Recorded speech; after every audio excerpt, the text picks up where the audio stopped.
A los 15 años, muchos adolescentes discuten con sus padres por permisos, horarios o reglas dentro de casa. Pero en este caso, la rebeldía y los caprichos escalaron hasta un nivel monstruoso. Un adolescente atacó a su madre dentro del hogar familiar y después permaneció durante horas junto al cadáver, esperando la llegada de su padre para ejecutarlo también de varios disparos. Queriendo hacer parecer un robo brutal, se volvió a presentar en la casa y fingió dolor y desesperación ante los demás. Lo más perturbador no fue únicamente la brutalidad del crimen, sino la frialdad con la que intentó continuar con su vida después de exterminar a toda su familia. El caso de Cyril Jacquet Merino. Todos los días convivimos con la maldad. Somos testigos de la parte más oscura del comportamiento humano. El sufrimiento provocado por un individuo a otros es algo latente en nuestra sociedad. En Investigadores Criminales, nos adentraremos en ese lado oscuro de la humanidad. Traeremos a la pantalla los más perversos crímenes y trataremos de entrar en la mente de esos seres que cometen los más terribles actos. Yo soy Edgar y el día de hoy te traigo otro caso más. Pero antes de comenzar, quiero que me digas desde dónde nos estás viendo. Nos gusta mucho saber hasta dónde llegan estas historias. Tampoco olvides dejar tu me gusta y compartir este video si crees que a alguien más le puede interesar. Y ahora sí, comencemos. La mañana del 2 de agosto de 1994, la tranquilidad de Benijòfar, una pequeña localidad de la provincia de Alicante en España, quedó completamente destruida por un crimen imposible de imaginar para quienes conocían a la familia Jacquet Merino. Los vecinos comenzaron a alarmarse al escuchar los gritos desesperados de Cyril, un adolescente de apenas 15 años que salía corriendo de su casa completamente alterado, pidiendo ayuda y asegurando haber encontrado a sus padres muertos dentro de la vivienda. Pocos minutos después, agentes de la Guardia Civil llegaron hasta el chalet familiar y se encontraron con una escena brutal. Dentro de la casa estaban los cuerpos sin vida de Oliver Jacquet e Isabel Merino, ambos atacados mortalmente a tiros. El interior de la vivienda aparecía completamente revuelto, como si alguien hubiese registrado cada habitación buscando objetos de valor. Todo apuntaba a un robo violento que había terminado de la peor manera posible. Mientras los investigadores iniciaban el levantamiento de los cuerpos y aseguraban la escena del crimen, el joven Cyril permanecía en estado de aparente shock. Nadie en ese momento podía imaginar que el horror dentro de aquella casa escondía una verdad todavía más perturbadora. Pero para entender cómo esa familia terminó destruida de una manera tan brutal, primero es necesario conocer quiénes eran las víctimas y cómo era la vida dentro de aquel hogar. Oliver Jacquet era un ciudadano suizo que había formado una vida estable junto a Isabel Merino, una mujer española con quien tuvo su único hijo Cyril, nacido en Suiza en 1979. Durante los primeros años de vida del niño, la familia decidió abandonar el país helvético y mudarse a España, instalándose definitivamente en Benijòfar, en busca de un clima más favorable para los problemas respiratorios que padecía Cyril. Con el paso de los años, lograron construir una situación económica bastante cómoda. En un comienzo, administraron un restaurante especializado en fondus. Aunque más adelante, Oliver abandonó ese negocio para dedicarse al rubro de sistemas de calefacción y fontanería, mientras Isabel realizaba trabajos de traducción del francés. La familia llegó a vivir en un amplio chalet, protegido por dos grandes perros pastor alemán, y mantenía una relación cercana con vecinos y familiares. Oliver además tenía una marcada afición por las armas de fuego, llegando a reunir varias piezas como parte de una colección personal que guardaba en la vivienda. Desde afuera, los Jacquet Merino parecían una familia tranquila, estable y muy unida.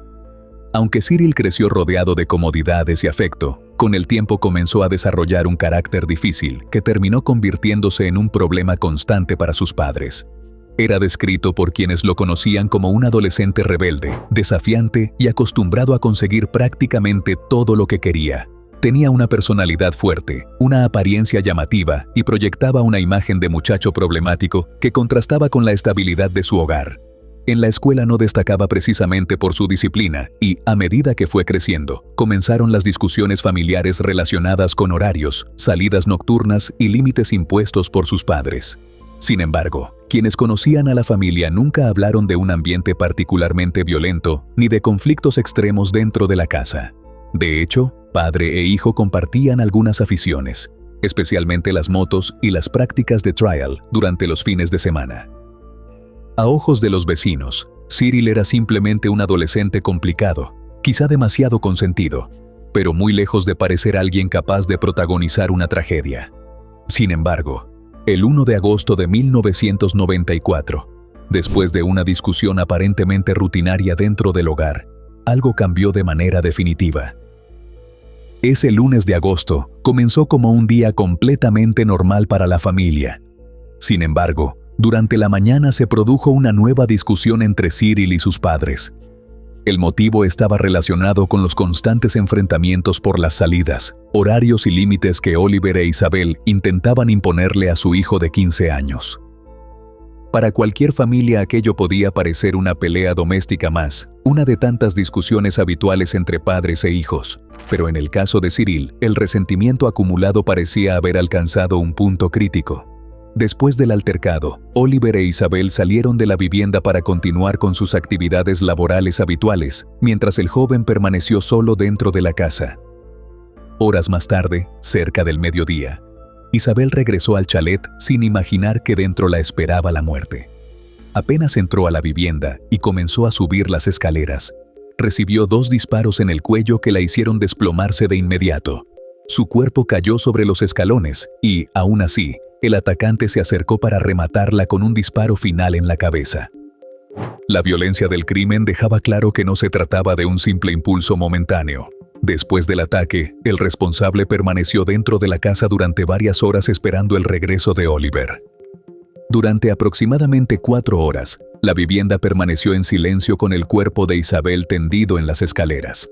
Quien había disparado tuvo tiempo suficiente para pensar en lo ocurrido, analizar las consecuencias e incluso arrepentirse, pero nada de eso ocurrió. Cuando Oliver regresó a casa aquel mismo día, entró con total normalidad sin sospechar que algo terrible había sucedido. Desde la puerta principal, no podía verse la escalera donde se encontraba el cuerpo de Isabel, por lo que avanzó hacia la cocina como cualquier otra tarde de verano. Apenas cruzó la entrada de esa habitación, recibió una ráfaga de disparos que acabó con su vida casi de inmediato.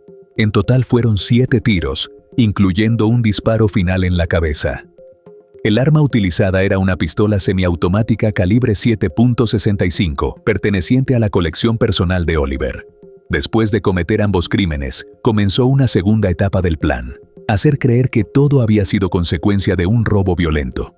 La casa fue desordenada cuidadosamente para aparentar que alguien había buscado objetos de valor. Algunas pertenencias y prendas fueron tomadas del interior de la vivienda, y la pistola utilizada en los crímenes fue desmontada. Luego, varias de sus piezas y otros objetos fueron retirados de la escena para dificultar cualquier investigación posterior.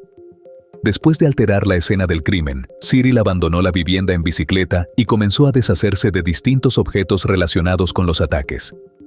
Más tarde recorrió varios kilómetros hasta llegar a la casa de sus abuelos, ubicada en otra urbanización. Allí pasó la noche actuando con absoluta normalidad, sin mostrar señales evidentes de nerviosismo o alteración. Para sus abuelos, aquella visita no tenía nada extraño. Cyril acostumbraba a ir a verlos con frecuencia y en ocasiones incluso se quedaba a dormir en su casa. Nadie podía imaginar lo que había sucedido horas antes dentro del chalet familiar en Benihofar. A la mañana siguiente, el adolescente regresó a su hogar y puso en marcha la última parte de su plan. Poco después de entrar a la vivienda, salió corriendo hacia la calle gritando desesperadamente que sus padres estaban muertos. Los vecinos acudieron de inmediato y quedaron horrorizados al descubrir la escena dentro de la casa. Ahora regresamos a los días en que se iniciaron las investigaciones del caso. En los días posteriores al crimen, la Guardia Civil comenzó a reconstruir cuidadosamente lo ocurrido dentro de la vivienda de los Jacquet Merino. Los investigadores entrevistaron a vecinos, revisaron la escena una y otra vez y analizaron cada detalle del supuesto robo que había terminado con la vida del matrimonio. Sin embargo, mientras más avanzaban las diligencias, más inconsistencias aparecían. Uno de los primeros elementos que llamó la atención fue el comportamiento de los 2 perros que custodiaban la casa. Los vecinos aseguraron no haber escuchado ladridos ni señales de alarma durante el día de los ataques. Para los investigadores aquello era extraño. porque los perros difícilmente habrían permitido el ingreso de un desconocido, sin reaccionar violentamente. También resultaba sospechoso que la cerradura de la vivienda no hubiera sido forzada y que los objetos aparentemente robados no tuvieran un valor significativo. A eso se sumaba otro detalle difícil de explicar. El agresor había permanecido durante horas dentro de la casa esperando el regreso de Oliver. Para la policía, ese comportamiento no coincidía con el de delincuentes improvisados sorprendidos durante un robo. Poco a poco, la teoría del asalto comenzó a perder fuerza y las sospechas empezaron a concentrarse en personas cercanas al entorno familiar. Pero todavía faltaba un elemento más que terminaría inclinando definitivamente la investigación hacia una dirección inesperada. Mientras avanzaban las investigaciones, la conducta de Cyril comenzó a generar inquietud entre quienes lo rodeaban. Después de la desesperación inicial mostrada el día del hallazgo, el joven parecía haberse recuperado con una rapidez que muchos consideraban extraña. Durante el velorio y el entierro de sus padres mantuvo una actitud fría, distante y prácticamente inexpresiva. Las imágenes de aquellos días mostraban al adolescente encabezando el cortejo fúnebre con un arreglo floral en las manos y un rostro completamente sereno. Algunos testigos incluso aseguraron haberlo visto bromear y sonreír en determinados momentos del funeral, algo que impactó profundamente a vecinos y familiares. Aún así, frente a la prensa insistía en que quería encontrar a los responsables del crimen. Pocos días después de los funerales, Cyril fue citado a declarar nuevamente ante la Guardia Civil. Durante la conversación, el encargado comenzó a enumerar todos los aspectos que no encajaban en la teoría del robo. Los perros no habían reaccionado, la cerradura no estaba forzada, los objetos sustraídos tenían poco valor y las víctimas habían sido rematadas con disparos de gracia. Además, por la trayectoria de los disparos, el autor del crimen debía ser una persona alta. La presión psicológica terminó derrumbando la versión que se había sostenido hasta entonces. En presencia de su abuelo, Cyril bajó los brazos y confesó con absoluta calma haber atacado mortalmente a sus padres. Según declaró, lo hizo porque lo regañaban y le pegaban. La confesión dejó en shock tanto a los investigadores como a toda la comunidad de Benihofar. El delegado de la Guardia Civil reconocería después que jamás había enfrentado un caso semejante en toda su carrera policial. Tras la confesión, Cyril Jacquet Merino fue puesto a disposición de la Fiscalía de Menores de Alicante. Debido a que tenía apenas 15 años al momento de los crímenes, la legislación española impedía que fuera juzgado como un adulto. Finalmente se ordenó su internamiento en el Centro de Menores de Godella, en Valencia. La noticia provocó una enorme conmoción pública. Muchos cuestionaban cómo un adolescente había podido acceder con tanta facilidad a las armas que Oliver guardaba en la vivienda, mientras otros intentaban comprender cómo una discusión familiar podía terminar en un crimen tan brutal. Para la mayoría resultaba imposible aceptar que aquel joven al que habían visto crecer fuera el responsable de matar a sangre fría a sus propios padres. Durante los 3 años que permaneció internado, Cyril mantuvo un comportamiento considerado ejemplar por las autoridades del centro. Participó activamente en programas educativos, no protagonizó incidentes disciplinarios y recibió evaluaciones muy positivas. Su conducta llegó a generar sorpresa entre algunos trabajadores del lugar, especialmente por la tranquilidad y normalidad que proyectaba después de haber cometido un crimen tan impactante. En 1997, al alcanzar la mayoría de edad, recuperó la libertad. Como establecía la ley española para menores, sus antecedentes fueron eliminados oficialmente, permitiéndole rehacer su vida sin registros penales visibles. Pero, aunque legalmente el caso parecía cerrado, el recuerdo de lo ocurrido continuaba muy vivo para quienes conocían la historia. Después de salir del centro de menores, Cyril permaneció durante un tiempo junto a sus abuelos paternos y comenzó los trámites relacionados con la herencia de sus padres. Terminó heredando el chalet familiar de Benillofar, una propiedad que más tarde vendería por una importante suma de dinero. Poco después abandonó la localidad y se trasladó a Palma de Mallorca, donde intentó construir una nueva vida lejos del lugar donde ocurrió la tragedia. Gracias a que hablaba varios idiomas y tenía buena formación, consiguió empleo como auxiliar de vuelo en Air Europa. Con el paso de los años logró consolidarse dentro de la empresa y terminó ascendiendo a sobrecargo. Quienes trabajaban con él lo describían como una persona eficiente, tranquila y profesional, algo que contrastaba profundamente con el crimen cometido durante su adolescencia. Durante esa etapa, mantuvo una relación estable con Verónica, también azafata. La relación llegó a ser seria y ambos incluso compraron un piso juntos. Sin embargo, con el tiempo la pareja terminó separándose y Cyril decidió mudarse a Madrid para continuar avanzando profesionalmente. Ya instalado en la capital española, ingresó a trabajar en Air Madrid, donde volvió a ganarse una buena reputación entre sus compañeros. De hecho, protagonizó un episodio que reforzó aún más su imagen dentro de la aerolínea. En una ocasión, con todos los pasajeros ya sentados en el avión, se negó a despegar al considerar que las condiciones del vuelo representaban un riesgo para la seguridad. La decisión le valió el respeto de muchos colegas, especialmente porque tiempo después, Air Madrid terminaría enfrentando graves cuestionamientos precisamente por problemas relacionados con la seguridad de sus operaciones. Como era frecuente en el ambiente de la aviación, Cyril volvió a iniciar una relación sentimental con otra azafata, Paola Alberdi. La relación avanzó rápidamente y ambos comenzaron a convivir juntos. Con el tiempo, Paola se convertiría en la persona que lo acompañaría durante el momento en que su pasado volvería a salir abruptamente a la luz pública. En 2009 ambos decidieron participar en un reality show español llamado La Vuelta al Mundo en Directo, un programa televisivo donde distintas parejas competirían recorriendo varios países. Tras superar entrevistas y evaluaciones psicológicas, fueron seleccionados como una de las 15 parejas de entre miles de aspirantes y comenzaron las grabaciones del programa. Pero apenas se difundieron las promociones televisivas, muchos habitantes de Benijòfar reconocieron inmediatamente a Cyril. El recuerdo del crimen de Oliver e Isabel seguía muy presente en la localidad y la indignación no tardó en explotar. Los productores del reality comenzaron a recibir mensajes denunciando que uno de los concursantes era un parricida que había matado a sus propios padres. La polémica obligó a la producción a intervenir rápidamente. Cyril y Paola fueron llamados de regreso a España y terminaron abandonando el programa antes de su estreno oficial. Durante una entrevista televisiva posterior, Cyril evitó profundizar sobre el crimen y aseguró que su pasado estaba enterrado, defendiendo su derecho a rehacer su vida. Paola, por su parte, declaró que conocía la historia desde el inicio de la relación y afirmó que siempre lo había apoyado. Décadas después, el crimen sigue provocando la misma pregunta incómoda. ¿Hasta qué punto una persona puede realmente dejar atrás algo así? Porque, aunque la justicia española consideró que había pagado su deuda como menor de edad y le permitió rehacer su vida, para muchas personas el crimen en contra de sus padres jamás dejó de existir.